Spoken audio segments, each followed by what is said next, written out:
News.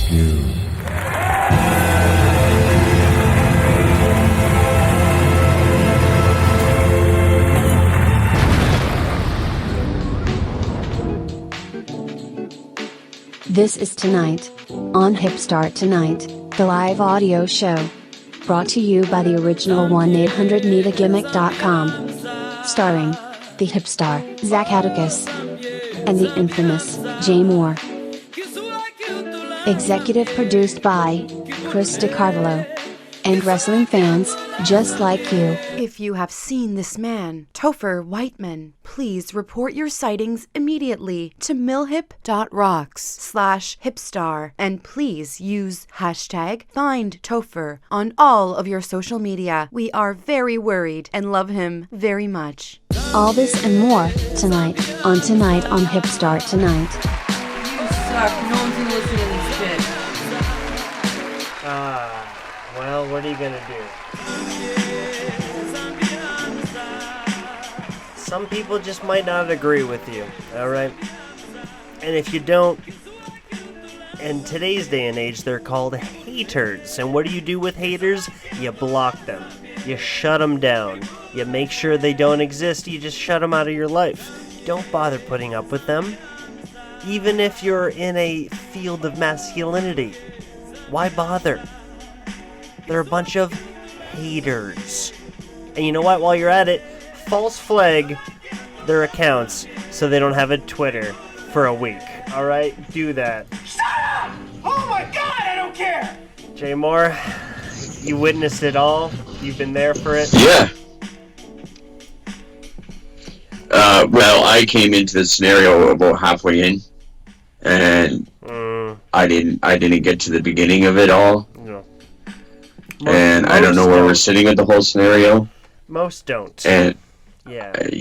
I don't know how to comment, to be honest with you, because where do we go from here?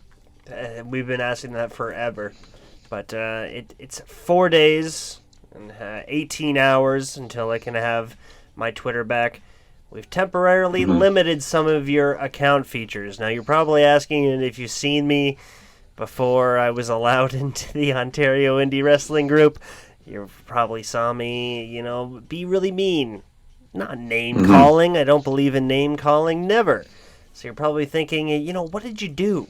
Did you call somebody the F-woid? Did you call them the G-woid? What did you call them? Well, not much. Not much. And Jimmy Korderas is a man, he said.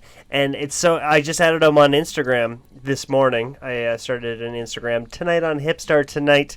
You better get it on there. It's going to be a lot of fun if you do.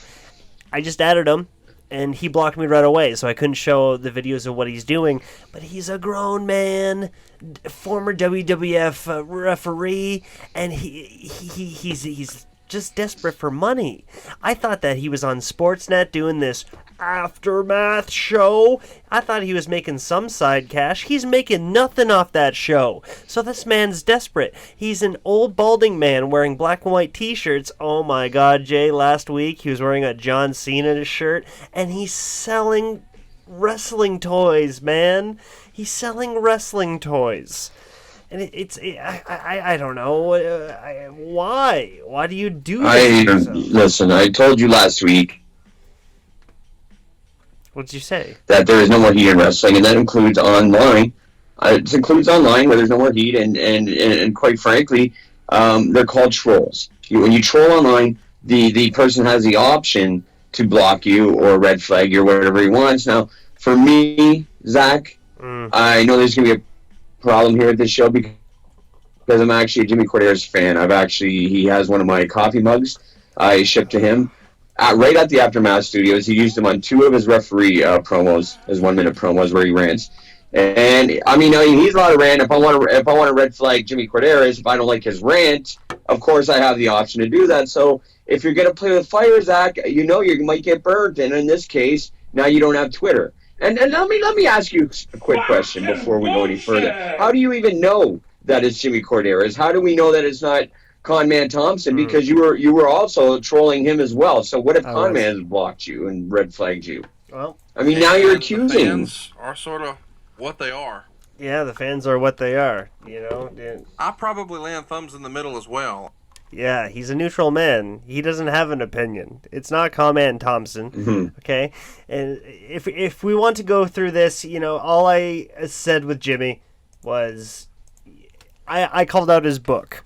I said that he wrote a bunch of lies. You're a grown man trying to be cool, and a lot of the friends that you did have in the business, you threw under the bus. And that's true. That's very, very true. But what are those facts? I've never read the book. I don't know what those facts are. Like, I never read it either. These are heavy accusations. Heavy accusations. I have cliff notes from Meltzer, of course. I only. Well, Meltzer, we all know that he doesn't know anything. Yeah, well, but he reads. He certainly reads. I read it. I read what he read, and what does Meltzer have to say about this? He said that Jimmy was best friends with Hulk Hogan, and that everybody that he reffed with were bad. Well, actually, one in particular that actually he claims he brought in the business was the other way around. Jimmy was nothing but a bottom feeder, and he really sucked off the teat off everybody else. He was a 20-something-year-old man buying shots and hanging out for The Undertaker, buying shots for the bar, and that's a cool guy, but for a guy not making much, you just don't do that. It's lame, all right? He just wanted to be one of the boys so desperately, and for a middle-aged man in his 20s, looking like a middle-aged man, he was balding in his mid-20s. He was just... You could tell, with that chin, he was desperate. He really, really wanted the attention. And now, he's selling toy collectibles in his fucking bedroom, trying to make some money off it. It's sad, man. Why a man has so many wrestling tees at that age, and here I am, all I do is call out his book and say he's full of lies, and he's gonna just block me and false flag me. What is going on with the world? I don't understand. I'm not even sure that it's lies. I'm not sure that Meltzer has the correct information, because one thing that I do know is, let me give you a piece of trivia. What does Bill Apter, Paul Heyman, Jim Cornette, and Jimmy Korderas all have in common? What do they have in common? Oh, wait. Well, they all started in the wrestling business as photographers. Right. And that's how they got in the business. And Jimmy got in the business at Maple Leaf Gardens doing photography. He got in with the Tunnies, and that's how he became a referee. Yes. Right? I mean, he didn't just go out and buy shots for Hulk Hogan. Hulk Hogan's not just going to hang out with a referee. Okay, but if I'm going to play the petty card of where are they now? He's in Toronto. I've met the man only a couple times, all right? And he's hearing this. This is all hearsay to him. He's getting it from the Josh Alexanders, from the Corey Masons, thinking that it's a valid opinion. You know, he called me a donkey ass. And that's what made me not clip or screenshot before I got blocked, because I just had to laugh at the boomer responses. I was a donkey ass that was bitter with the business. With the business because I got blackballed. Just because you can't wrestle anymore. And that's what it is to all these sociopathic, pathological egomaniacs. If you're bitter with the business, that means that somebody kicked you out. And nobody in their right mind, they never think that somebody just wants to leave on their own free will. They want to keep staying because to them that's normal. To them that's fine. If somebody is not in wrestling anymore, then they must have just not been professional, and they definitely were kicked out by Josh Alexander. You know, he's a blackballed and he's a donkey ass. That's the way it works to them. And that's exactly what he called me out on.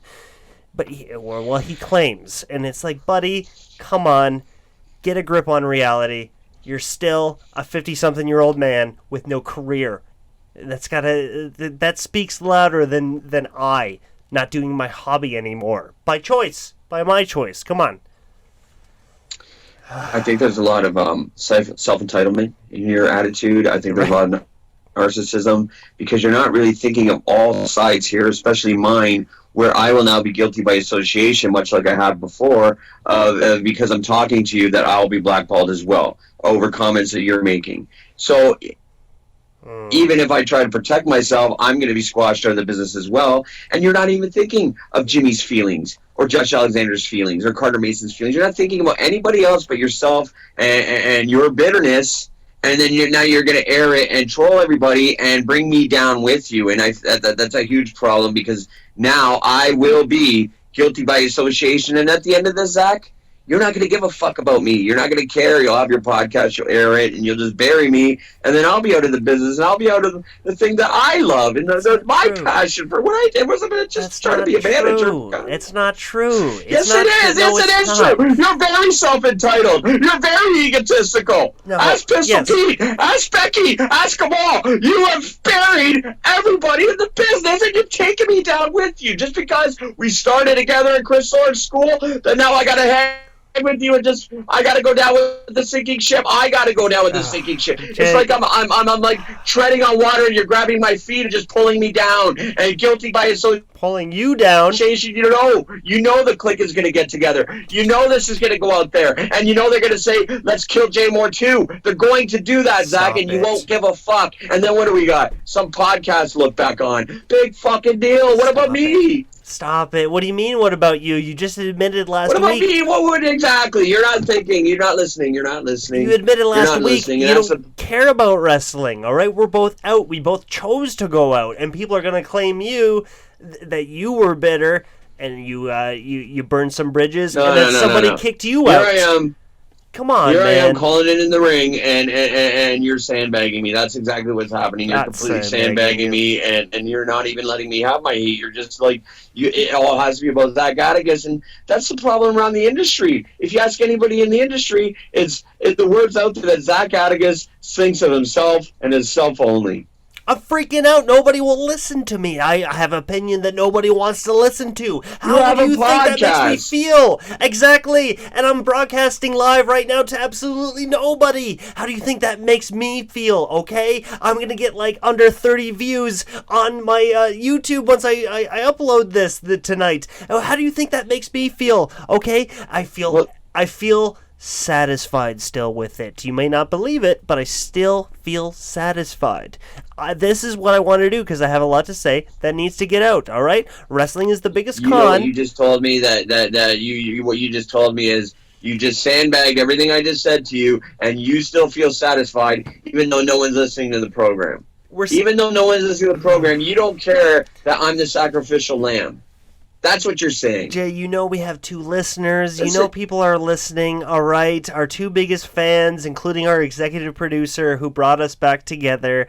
We don't need to get straight into this, man. What's the difference between Jimmy selling wrestling dolls and doing the Ref and Rant and you doing a podcast? What's the difference? I'm not shilling. I'm not asking for money. I'm not pandering to please subscribe to my Patreon so I can sell you money so I can pay my rent. Are you kidding? All right, this man's gotta live in Toronto. He's just like the pathetic Californians who just like, you know what? I'm a comedian. I got a really shitty studio apartment. Can't make rent. I'm an Uber driver. But you know what? I'm gonna get there one day, bro. Gonna get there. It's these grown men who still think they're gonna get there. I've given up. I'm not there. I've never made it there. But he has been there. He's been to the dance. You can't take away the fact that he's been to the dance. He's worked with every major performer in the business. He's not at your level. You're not at his level. Do you understand that? And with a company that is so desperate at this very moment. Desperate. Give me a break. Why won't they let him back in? Why isn't he in the Hall of Fame? Exactly. Okay, and that's what I'm saying. We got to read it in between the lines here. There's more than meets the eye. All right, always in wrestling. Wrestling is the biggest con, the biggest lie, and there's a reason why Jimmy Korderas isn't talked to, doesn't have as many friends as he says. His book says he was BFFs with The Rock. Why isn't The Rock letting him in his action movies? Why isn't Jimmy Korderas the white boy co-star? Why isn't he in there? All right? Male privilege. Listen, I would have no problem with that. I would love to see Jimmy Korderas as The Rock's sidekick in a movie. And that's what we should be putting out there, the positive. the positive of, like, why isn't Dwayne, like, we should be blaming Dwayne as to why haven't you casted Jimmy Korderas as your sidekick? Why haven't you done that? I think it's sick, okay? I think it's sick, and the man is desperate. We need to call this man out more, all right? Because their method as grown men should not just be, oh, I can't take the haters. I'm not going to respond. I'm just going to instantly block them. While I'm at it on Twitter, I'm going to write this very triggered response, and I'm going to instantly false flag him. What kind of shit is that, man? What kind of masculinity have we come to? That's estrogen-prone soy boy shit. If he was raised and best friends with The Rock, with Hogan, as he claims in his book, his cover of his book, it has The Rock and him in it. All right, he literally puts The Rock. Did he ask The Rock for permission to be on the cover of his book? Probably not, but they're BFFs. If he was best friends with them, why couldn't he channel some of their attitude? What's going on there? Why? Well, I think that Jimmy, I will say this, I think is used to trolls on Twitter, and it's probably a random act where he knows that he's probably red flagging people all the time, Zach. That's disgusting. It's not just you. It's constant. It's constant. He doesn't want to hear people's opinions on SmackDown and Raw. If he lays something out there, he'll debate, and then if you troll, you're gone. His entire fucking existence right now, the reason why he has over 1,000 followers, under 2,000, which really should be more, all right? His entire existence is based on getting people to have a reaction, offering their opinion. If he's not going to hear it, all right? He's talking about a product, about a TV show he doesn't work for anymore. And he wants to tell me what you think. Do you think I'm right? You know, did you like that last second promo that lasted 30 minutes? Tell me what you think. Hashtag this. At me at Jimmy Korderas. Let me know what you think. His entire existence right now is based on interaction, all right? If he knew how to work, which he never, if he was in the business for so long, how come he never paid attention? How come he doesn't know how to work an angle? All right, he just wants to instantly get triggered, block, and false flag. That's a very pathetic, weak Republican Twitter account right there. That's the Charlie Kirks of the world. All right, we don't need that. All right, and Jimmy Korderas for a man that's weak. Worked at the highest level for 30 years. And now you're getting blocked by him on Twitter. Like, it's almost an accomplishment, because since I was a child, this man was a referee on WWE Superstars. Since I was a young child living in St. Catharines, I've watched Jimmy Korderas. Exactly. Like, honestly, like, knowing you, the young man from Welland, to what I've seen you grow up to be, and now being blocked by Jimmy Korderas, it's actually something to put over. It's actually something that you should wear as a badge of honor. Do you think so? You know? Do you think so, really? What's the difference? Jimmy Korderas, The Rock, Hulk Hogan, anybody that blocks you, that has had that much star power that you grew up watching when you watch WWF Cavalcade and those kind of programs, you know what I mean, is now, with this day and age, you can interact with these superstars. And that's exactly what happened. You got blocked because he doesn't want to hear it. I don't know. But he has the option to do that. That's what I'm saying, Zach. You're just being single-minded. You're looking at it your own way, and that is why people get blocked. And I'm not saying you're right or wrong. All I'm saying is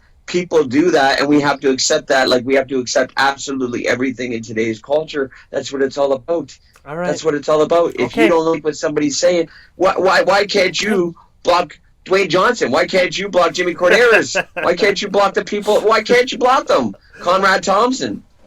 I don't want to, because I need them for content, all right? I need to pay attention to what they're doing so I can call them out on a show like this. This is my platform for it. Exactly. They are providing you content. They are content providers, and that's exactly...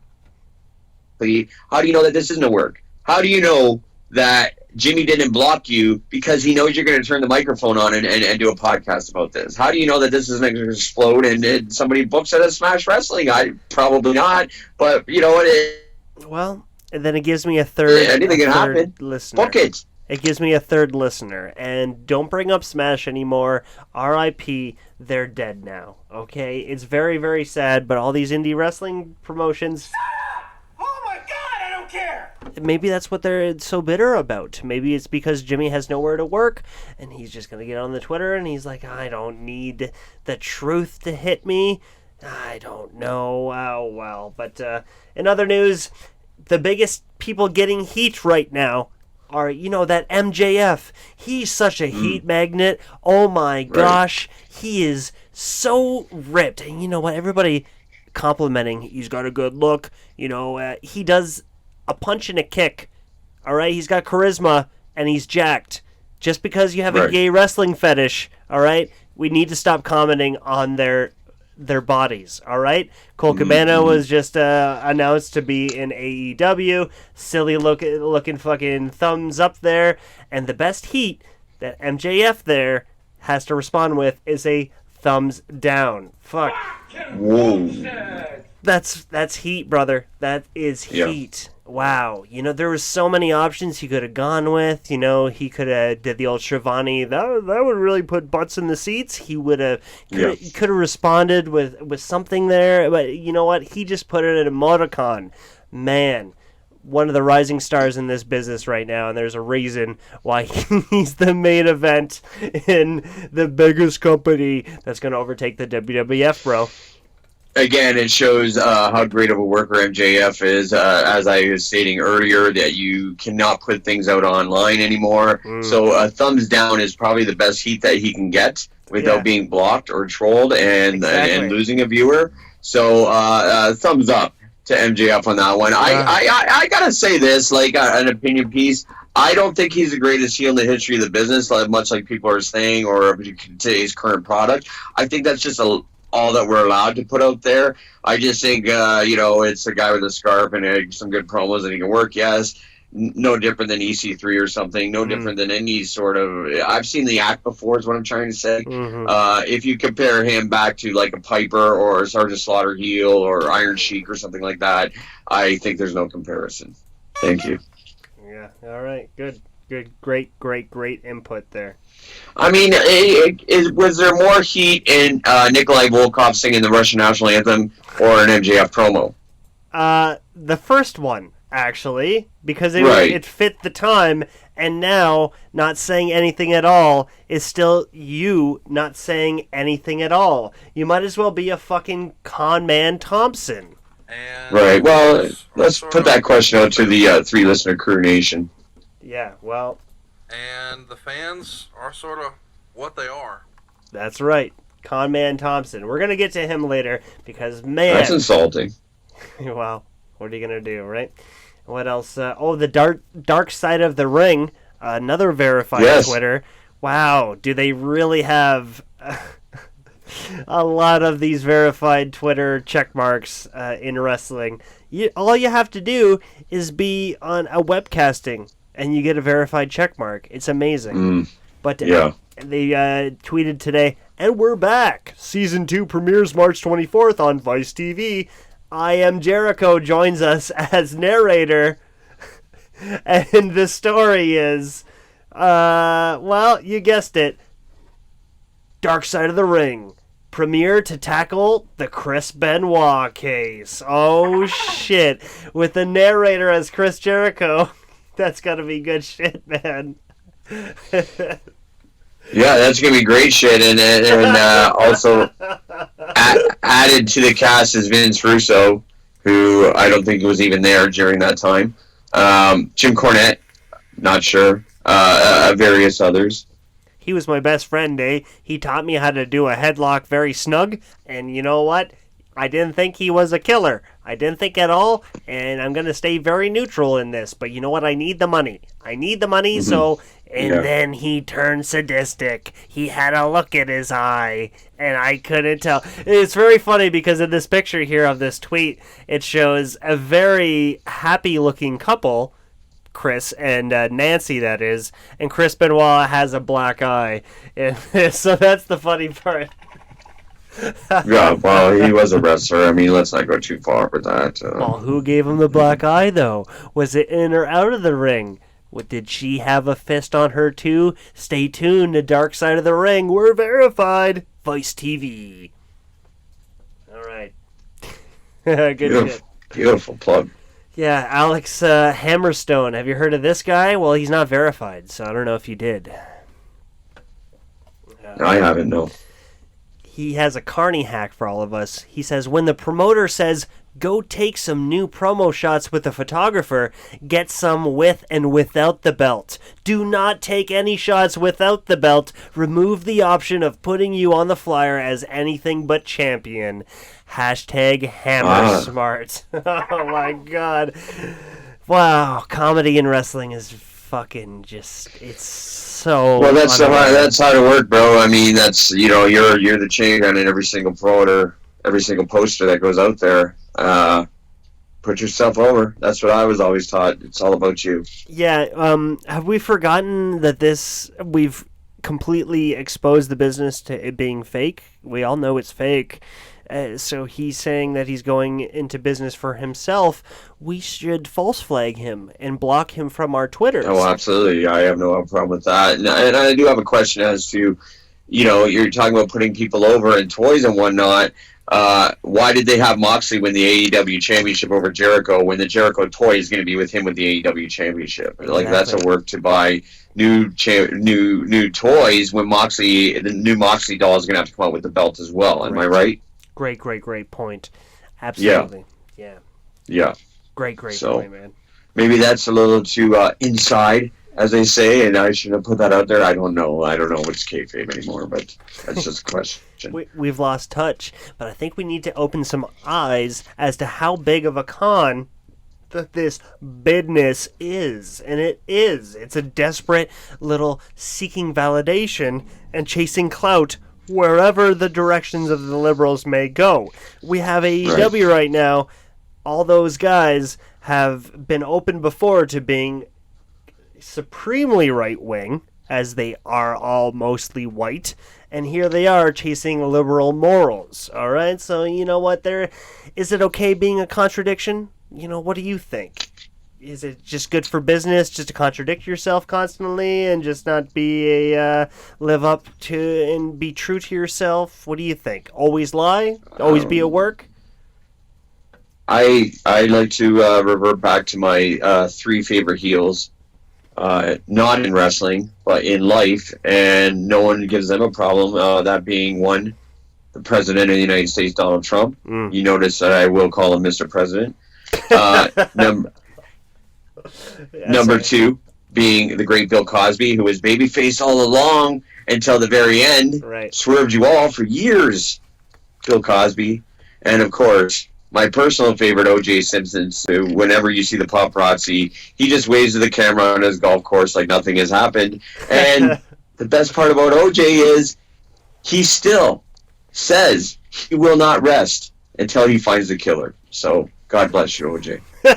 Did he actually say that? Really? Yes, like at the press, he always says that you can find those clips anywhere.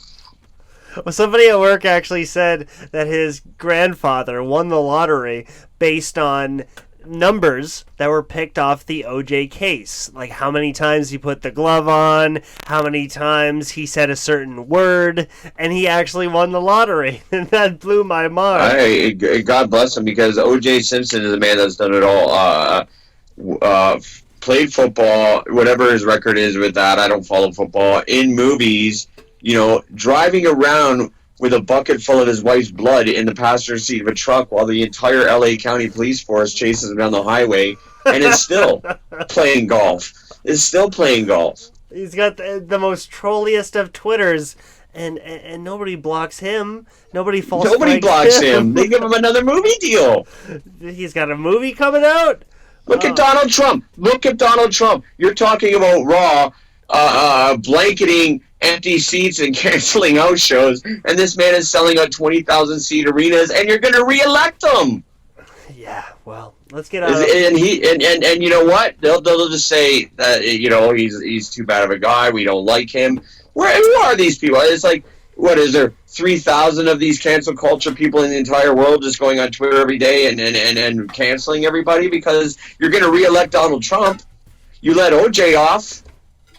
Why? Now you don't even hear about Bill Cosby anymore. That's where the cancel culture god is, Bill Cosby. Yeah. Now you don't hear that anymore. It went away. Now I'm squirming. I'm not going to lie. we got 15 minutes left. I want to get to our main event of Conrad Thompson. I have I deleted all of our commercials here. So we got to get to the sponsors. I can't cut anything. We have to get to the sponsor. You're right, but I really have to pee. So do I pee in this Pringles can right now? Does that make for a good bit, or does that make me look? Well, really yeah, desperate? that's classic radio. That's 4 hours when you're doing a 4-hour show. That's exactly how we do it in the business. I have to. That just yeah. Conrad Thompson. This one's for you, and this one's for Opie Anthony as well. Well, they're not around anymore.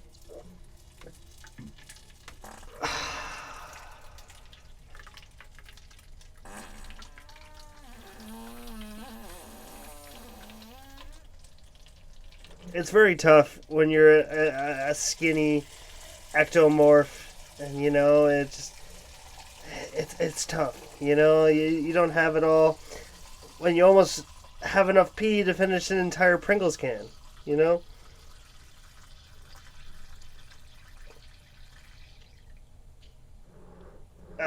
I filled it. So congratulations. Are you okay? Yeah, I'm actually a lot better now. So we move over to our main event. Perfect. Let's move on. And if you listen to the Conrad Thompson podcast, man, he has a lot of them, doesn't he? He sure does. Yeah. And now his recent treasure, one of the greatest audio performances he's ever done, and it's on Westwood One. It's called Arn. Have you heard this? Arn? Fucking bullshit! Have you heard this yet? Man.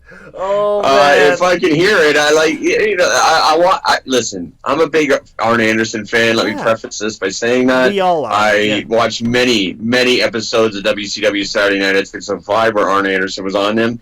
And I would love to hear Arn, except I have to crank my volume just to hear one word of the podcast, and I just can't take it anymore. It's like annoying. Like get him off the lap mic and get him a real microphone, or speak up or something, because I just can't hear what he's saying. And for Conman to be giving this to us 1,000 podcasts a week, and the one that I want to hear I can't even hear. What the hell's going on? Well, he's an audio genius. All right, don't question him. All right, he's had podcasts with his father-in-law, Jim Ross, the great Bruce Pritchard. Okay, he has a lot of experience. So Tony Schiavone, Eric Bischoff. I'm sure the list goes on and on and on. Getting into this, that he is going to be top notch. He knows exactly what he wants to ask. He's going to get the best out of Arn. Now, this is about the 12th, 13th episode they've done. So, of course, they have to do something current and relevant while Arn was an agent, and this is the Elimination Chamber 2018. Now, you can only imagine how good that is. You talk about how great Ronda Rousey is.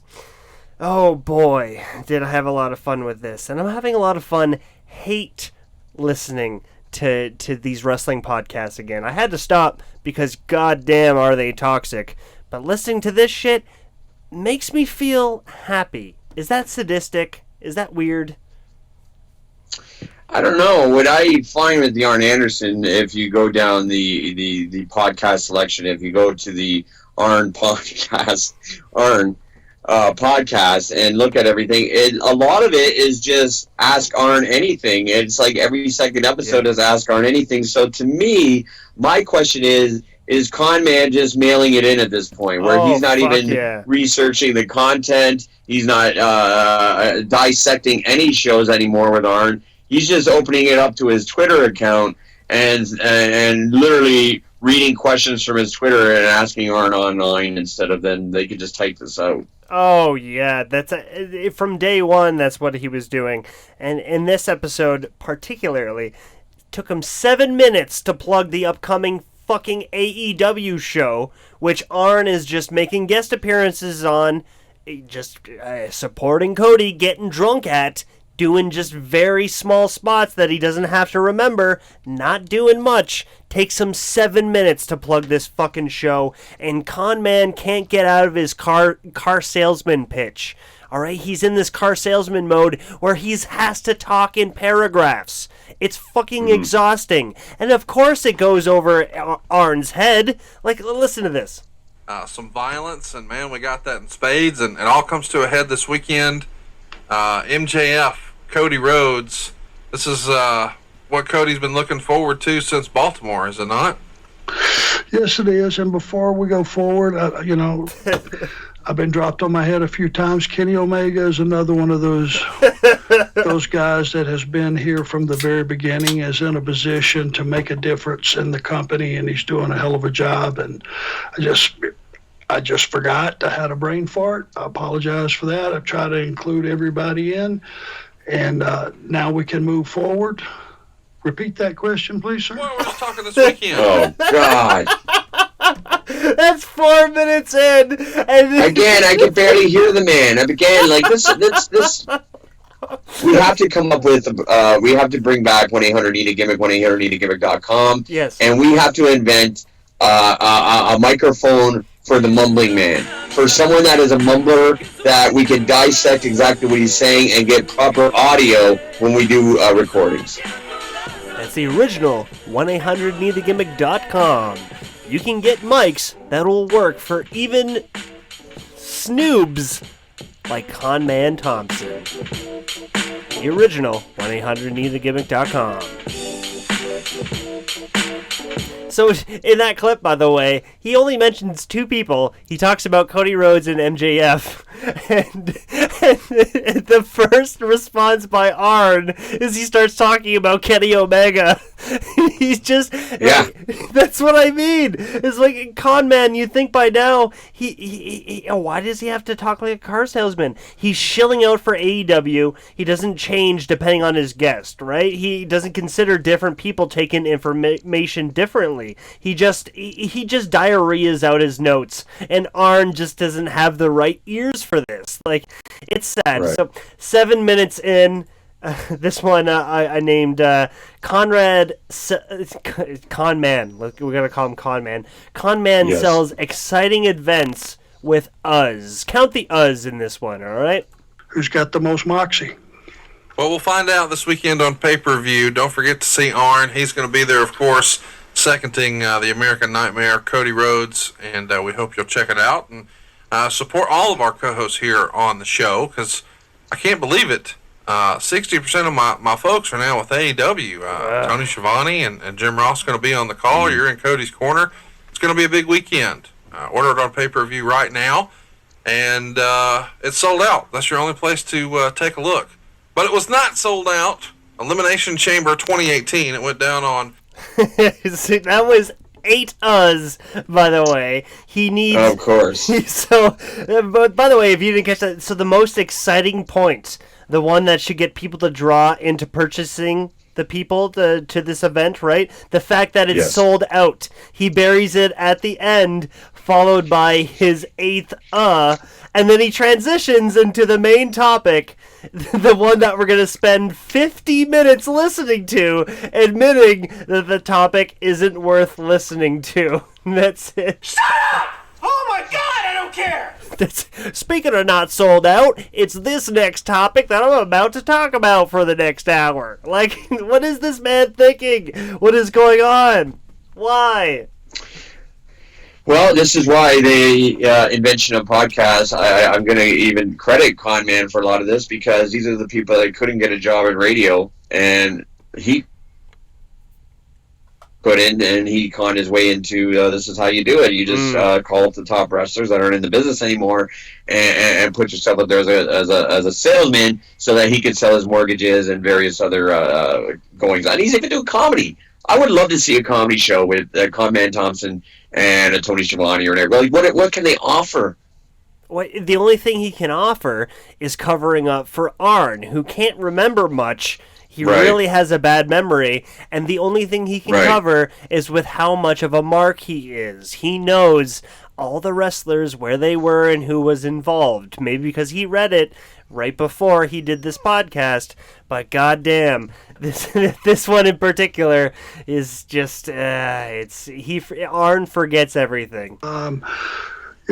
Rhonda and her 3 compatriots who were team partners in MMA, which is one of them is the being featured NXT right now. Shayna Baszler.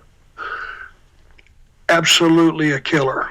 2 other young ladies, I can't recall their name, but Absolutely a killer. I can't remember their names, but they're absolutely a killer. That's just, you gotta save your buddy in that case, man. And it's just like, I know the name. Yeah, it's like he's trying to embarrass Arn. That's what he's exactly trying to do. Like, put himself over so that maybe he gets an office position in AEW. I don't know.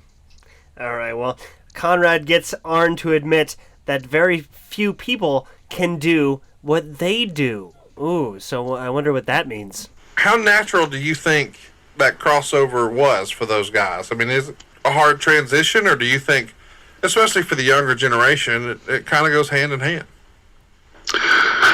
yeah, I mean, certainly there are just a very few people that can do what we do and do it at the level that is considered top. He's talking about MMA fighters transitioning over to wrestling, by the way. Are you talking about fake fighting, Arn? Because over on this end, it seems like a lot that people are doing it. I mean, you got over 10 people with 10 companies with TV deals for the wrestling company. I mean, shoving all these cookie cutters down our throats that no one's ever heard of, right? It almost seems that there's very few people who can actually fight. You know, very few people can do what we do, just sell to a fan and just talk about themselves and have charisma and just come out and, react to the music that they chose. Very few people can do that. I'm going to put it, much like an Arn Anderson, I can't recall the name, but the dude that came in from UFC that in his first match had a title match with Brock Lesnar. Right. You don't know what I'm talking about. You mean the guy that they've repackaged right away after his... Exactly, exactly. So, I mean, that tells you exactly, like, if people are now coming in from other businesses and shooting up to the top right away and facing Brock Lesnar, like, there's no problem. Like, there's no going through the Performance Center. There's no facing anybody else. You just get a title shot right away because you're a draw. Oh, and that's all this fucking episode is. He has amazing athleticism, and he just didn't get the right push. And they're just getting these guys on who they know are vanilla. We'll let our writers take care of them.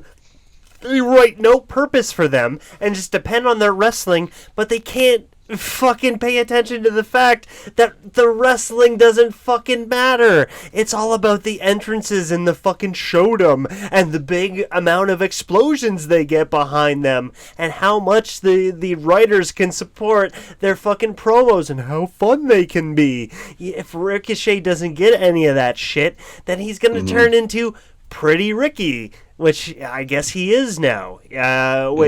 Sorry, who's the fucking Pretty Rick? Who's the guy in Ontario who's a weird fucking toy collector who's very fucking lethargic looking, has got a terrible body, and he calls himself Pretty Ricky? That guy, yeah. Well, yeah. Ricochet stole your fucking gimmick, so how does that feel? But what about the dude that was Freddie Mercurio and lost his gimmick to the Oriental? Maybe I shouldn't say Oriental, but I don't know how else. I don't know her name. I'm pulling an Arn Anderson, but lost his gimmick too on AEW. Lost it. See, that's the thing. You have one dimension to your gimmick, and you think that's enough. That's enough to push me. I'm going to go to the big time. I'm just going to fucking act like Freddie Mercury. That's a great idea. That's the one thing. And I'm going to pat myself on the back for this. The hip star was was many times imitated, okay? But never fucking duplicated. And that's because... But the problem with a hip star is that you're not in the business anymore because you're not going to allow you in the business.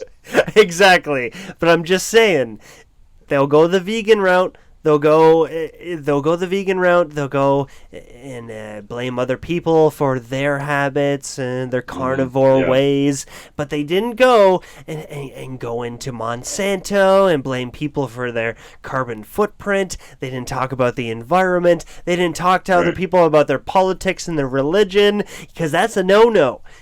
Even though that's Major Heat, bro. You know what? And apparently Major Heat right now is just putting a fucking thumbs up. But get on. We're about to end on our Spreaker. You can hear the rest of this on our YouTube, Hipstar.tonight. Oh, we ended anyways too short, but that's okay. I lost time. But this is the bonus episode where we finish the rest of this on our YouTube. That was a lot of fun, but we're still going. What I mean is, people take little fucking bits, and that's all they stick to. All right, so they have one idea, and they're like, you know what? I'm going to be a masked guy that acts as a video game character, and they fucking ride that out forever. And when that gets tiresome, how can I add on to it next? Well, it depends on what the latest movie I watched was. Exactly. What am I going to do then? You know what? I already started with so many layers, all right? Because I knew a character in a fucking movie, a TV show, and any sort of script you're trying to write, and that's exactly what Con Man is showing us right now. Wrestling is a script. Needs many various layers, okay? And being Freddie Mercury isn't a fucking gimmick, bud. It's a ripoff, all right? Being pretty isn't a gimmick. Pretty and wild doesn't really explain much. What's your gimmick in a sentence? Well, I'm pretty and wild. I'm crazy. Okay. Yeah, it's like, let me watch a little bit of Adrian Adonis, and let me watch a little bit of Rock and Roll Buck Zumhofe, and let me just steal from that, and then there's my gimmick. Yeah, and that's what it is now. You know what I mean? It's that's where we're at now, and let's not have any heat. And if there is heat, and if you comment on anything, let me just block this guy, and then when I do block this guy, let me then go online and put all my screen caps up and say, this is why I blocked this guy, because we can do whatever we want. And that's exactly all the training you need, basically. Oh, you can't draw attention to it, because that would be more putting him over, right? If anybody wants to know, I blocked this guy because he's an asshole. You can't bring attention to it, because then you're under that. You're right. If you're above him, then you never sell it, right? Very true. Very true. Here's something to make you sick. In case you wanted to know who Con Man is, well, this is Con Man in Arn's eyes, all right? And it's very sad, because you and I just agreed Arn would make great potential for a good podcast, right? He would have interesting talking points, great experiences, and all that shit. But he is completely pandering in this entire fucking show, not even this episode, pandering for his job back. It's very unfortunate. I just heard this today. Apparently he lost his job because he let fucking Alicia Fox drunk in the ring, and he got fired for that. You can't do that. Right? You can't do that stuff. He got fired That's the number for one that. no in wrestling. So that's on him that she was drunk? Never mind. That's not what I want to get into. So this entire fucking podcast is based on Arn just being so vanilla and like, you know what, it's the greatest company I ever worked for. Some people didn't respond to it the way we wanted to, but you know what, it was a great choice. I support it. And listen to how he fucking talks about Con Man. Conrad, I am honored to be in the presence, at least on the microphone, with not only the hardest working man in showbiz, the hardest working man in any business. Wow. The hardest working man in showbiz, all right? Wow. Not those Fuck fucking... you, Dwayne Johnson. He just threw Dwayne Johnson under the bus. He's not getting his job back once you fucking put Con Man over the rock? No way, man. Fucking... Oh, that's good shit. So then Con Man gets into talking about Jason Jordan, right? I don't even want to play this. Fuck it. Yeah, I'm not going to play that. Fuck that. He talks... Okay. It just shows about...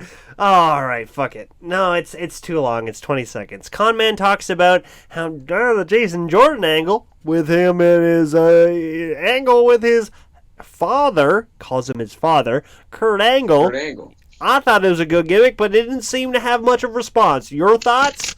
And there's a reason it went 3 weeks, and they blame it on Jason Jordan's injury, alright? Not the fact that it was just a fucking terrible angle, maybe the writers are outdated, it didn't age well, it was racially insensitive, and it just, in headlines in the real world, a man abandoning his kid doesn't hold up well, alright? Nothing like that. Con man, you gotta be real to yourself and just show a fucking opinion, alright? That's all I was trying to say. Conman and Corey Graves. So he talks about the juiciest bit of this entire fucking episode, okay, is Corey Graves and Booker T and how they got in their little squabble about they wanted to fight each other. Booker T wanted to fight Corey Graves because Corey Graves cost Booker his job, apparently, allegedly. And Conman asks Arn. Arn gives a bullshit response. And Conman immediately follows it up with this. And for the amount of editing, you really think they'd edit out a lot. But man, they leave themselves vulnerable. It's bad. Let's talk about Corey Graves for a minute. What's your thoughts on Graves' work as a commentator? I feel like he's a little bit of a throwback, more of a Jesse Ventura style. I enjoy it. I think he's had fun messing with some folks who are critical of his work, or the WWE product rather, on social media. And I've had the opportunity to hang out with Corey in real life. I think the guy's great, and I enjoy what he does. But so all right. So because you hung out with him and he's a good guy, that makes him good at his job. Right, and the fact that he spent hours in the Performance Center watching tapes of Jesse Ventura and Bobby the Brain Heenan and just meshing that together, and that's calling it his own, doesn't make him necessarily a good commentator. I don't think he's that great. Nobody does, and that's the thing. I just think that's a guy that watches too much Jesse and too much Bobby, and this is what I'm going to do. I think it's transparent. Everybody has that same opinion, and so does Conman deep inside. And the fact that he can't show his true roots, it's sad. It really, really is sad. Here is Arn. Oh my God, I named this. Arn goes John Madden, and this is Arn. Conman asked the idea behind why Seth Rollins was in the Elimination Chamber and why he was in it for so long. And here's Arn's fucking brilliant response. And that's for sure. But I guess the idea was that Seth could beat X number of opponents leading into the Elimination Chamber, which you had to do to ultimately end up winning that match. Wow. Okay, John Madden. Into the Elimination Chamber, which you had to do to ultimately end up winning that match. That's right. So you heard it first, folks. God damn. All right, so I got a couple more clips on the board here. Conman asks why these good guys weren't pushed, and you could tell he really likes Mr. Perfect Jr. and Bo Dallas, or whoever fucking who is Perfect's son again? Axel? The man that they didn't call Henning. Yeah. The man that they didn't use his dad's name. Yeah. Axel Curtis. And this can tell that Arn is totally fed up with this episode. He just wants to go home. He's packing it in. He's giving bullshit answers. So do I. Yeah. We're almost done here. Don't worry. All right. This is Arn Gives Bad Answers, Part 1.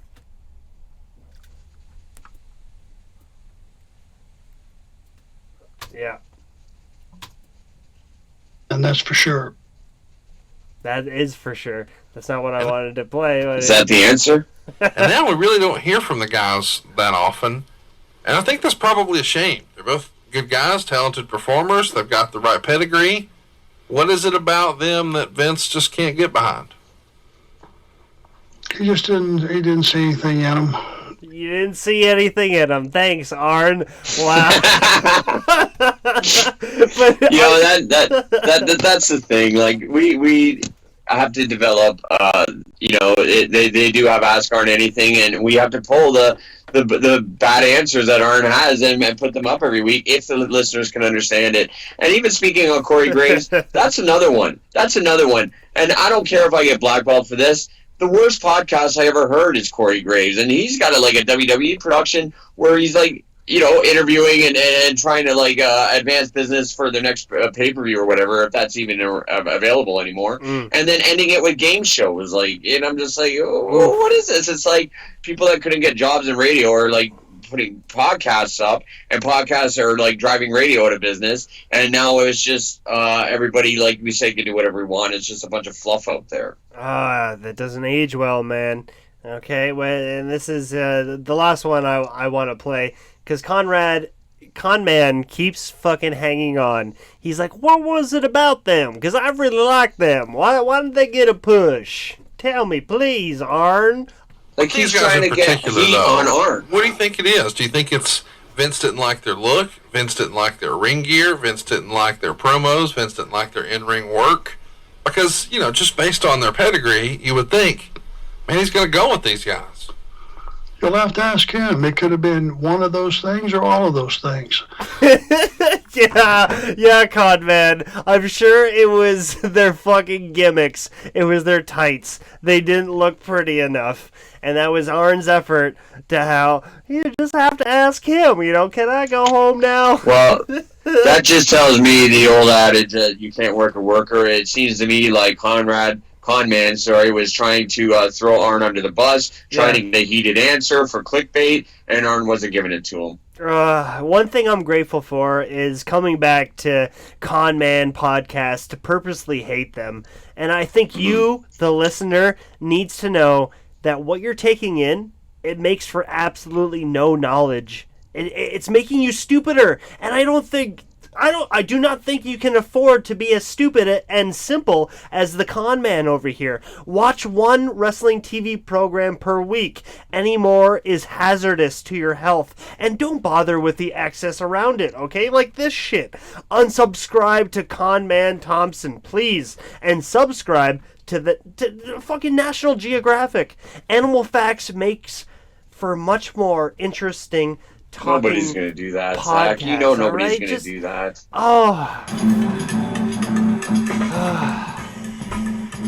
Well, we put a lot of effort in today, despite some fuck-ups happening, but I think we learned something here today. I don't know, did you? Just false flag everybody? Don't listen to the haters and just keep going forward. I think that's what we learned, right? I just learned from my own personal self that wrestling has been a waste of my time. Podcasts as well. If the standard, the pedigree as we call it, is Conrad Thompson, then I'm just wasting my time as well with this. I don't know. Yeah, well, join us next week when we find out just exactly who this Conrad Thompson is. I want to pull apart the Corey Graves podcast, but if Conman isn't in it, then it doesn't support the bit. So, beautiful. It's been a beautiful day, I have to admit. Tonight on Hipstar Tonight.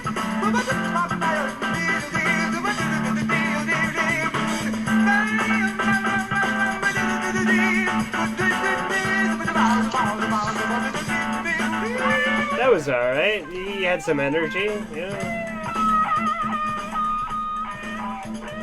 No, you okay? You want to go? I'm fine, yeah. I'm just buried. Yeah, we're always buried, man. That's the point we have to get over. Is it really sticking to you? It's over. It's definitely over. We do that from the moment that we started it 4 years ago. This show, that is. So, I mean, has anything really changed? March 28th, I'll be at Bordertown Pro Wrestling. Yeah, and? Fort Tornado Center. BordertownWrestling.com. I got one booking per month. The other guy, the host of the show, has nothing to plug. You got next week's podcast. Go to millhip.rocks. We're doing a lot of crazy things over on Millhip, and you know what do I have to say? This is the most fun I've ever had that wrestling never gave me. What the fuck?